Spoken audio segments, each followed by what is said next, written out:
Film ini dibuka dengan sebuah dongeng, di mana Putri Moana, yang ayahnya adalah Raja Dunia Bawah Tanah, menjadi penasaran tentang dunia manusia. Ketika ia melarikan diri keluar kerajaan, dia akhirnya tak ingat tentang hidupnya dan di dunianya sebelumnya, dan juga lupa siapa dirinya, dari mana asalnya. Dia menjadi tua dan mati sebagai seorang manusia. Raja percaya bahwa jiwa putrinya akan kembali ke dunianya suatu hari nanti. Ophelia menemukan seekor serangga besar menyerupai tongkat yang ia percaya adalah peri. Serangga tersebut mengikutinya ke tempat di mana Vidal ditugaskan di penggilingan dan menuntun Ophelia memasuki labirin kuno di dekat tempat itu. Sebelum Ophelia dapat masuk, ia dihentikan oleh Mercedes, salah satu pelayan Vidal yang juga mata-mata untuk pemberontak. Malam itu, serangga muncul di kamar tidur Ophelia, di mana ia berubah menjadi peri dan membawa Ophelia menuju labirin, di mana ia bertemu dengan Fauno, makhluk setengah manusia setengah kambing, yang percaya bahwa Ophelia adalah Putri Moana dan memberikan dia 3 tugas yang harus diselesaikannya sebelum datang bulan purnama untuk memastikan jati dirinya sebenarnya masih utuh.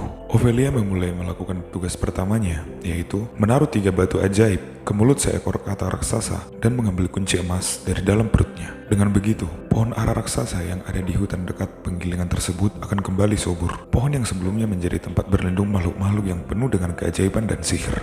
Namun ia menjadi khawatir tentang ibunya yang kondisinya semakin memburuk. Fauno memberikan Ophelia sebuah akar mandrake yang langsung membuat ibunya sembuh dari penyakitnya.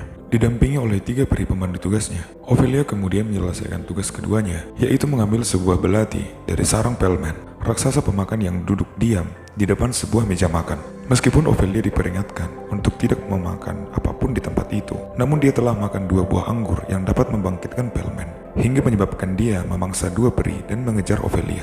Namun dia berhasil melarikan diri. Marah pada ketidaktaatannya, Fauno menolak untuk memberikan tugasnya yang ketiga. Fauno kembali untuk Ophelia dan memberikan satu lagi kesempatan melakukan tugasnya. Dia mengatakan padanya untuk membawa adiknya ke labirin.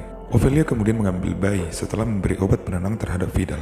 Walaupun kepalanya bingung, Vidal terus mengejar Ophelia yang menuju labirin. Sementara para pemberontak menyerang penggilingan, Fauno memberitahu Ophelia bahwa portal ke dunia bawah tanah akan terbuka hanya dengan darah orang yang tidak bersalah, sehingga ia membutuhkan setetes darah adiknya. Ophelia menolak untuk menyakiti adiknya dan Fauno kemudian menghilang. Vidal dapat menemukan Ophelia yang kemudian merebut bayinya dan menembak Ophelia. Ketika Vidal meninggalkan labirin, pemberontak dan Mercedes sedang menunggunya di luar. Mengetahui bahwa ia akan mati, dia menyerahkan bayinya kepada Mercedes dan dia mengeluarkan arlojinya siap untuk mati. Vidal mengatakan kepada Mercedes untuk memberitahu anaknya bila ia sudah dewasa, bagaimana ayahnya waktu meninggal. Mercedes menolak dan mengatakan kepadanya bahwa anaknya tidak akan pernah tahu namanya. Pedro, salah satu pemberontak dan juga saudara dari Mercedes, menarik senjata dan menembak Vidal di pipi kanannya dan membunuh dia. Mercedes memasuki labirin dan berduka atas Ophelia yang sedang sekarat. Darah Ophelia menetes ke mesbah dan membawanya ke dunia bawah tanah. Ophelia akhirnya kembali bersama raja dan ratu.